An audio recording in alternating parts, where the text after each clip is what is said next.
Magandang hapon. Oras natin ngayon alas 4:30. So ngayong kalagayan sa akin maliit na babuyan guys. Nakakalungkot. Ang inahin ko na kakapanganak lang, pangalawang araw ngayon. Ito yung nangyari sa kanya guys.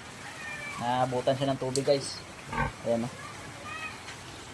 Lalim na guys dito guys. Ayan na yung tubig guys o. Level na sa kanyang mga didi. Ayan siya.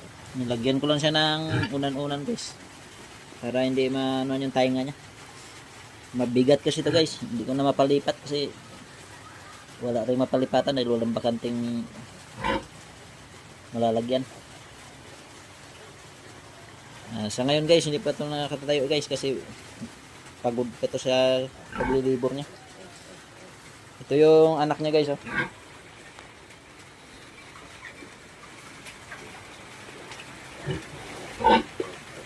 Ayan guys, yung mga anak niya. Sa ngayon na medyo gutom sila kasi binabaha kami dito. Kaya hindi ko muna siya pinapakadidi. Ayan guys. Oh. Ayan dyan, abot na rin yan ng tubig. At patuloy ang pagtaas ng tubig dito guys sa area ng Namunsod area. Ayan guys, ang tubig guys. Ayan o. Ayan. Ayan yung mga palayan guys oh. Naka ano na. Bubog na sa tubigan. Ito naman guys ang pangalawang inahin ko.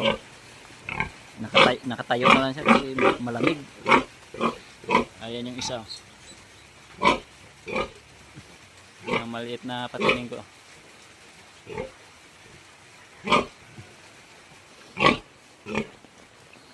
Wala na guys. Ayan na guys. Ang paligid ng aking area guys. Ito na tubigan.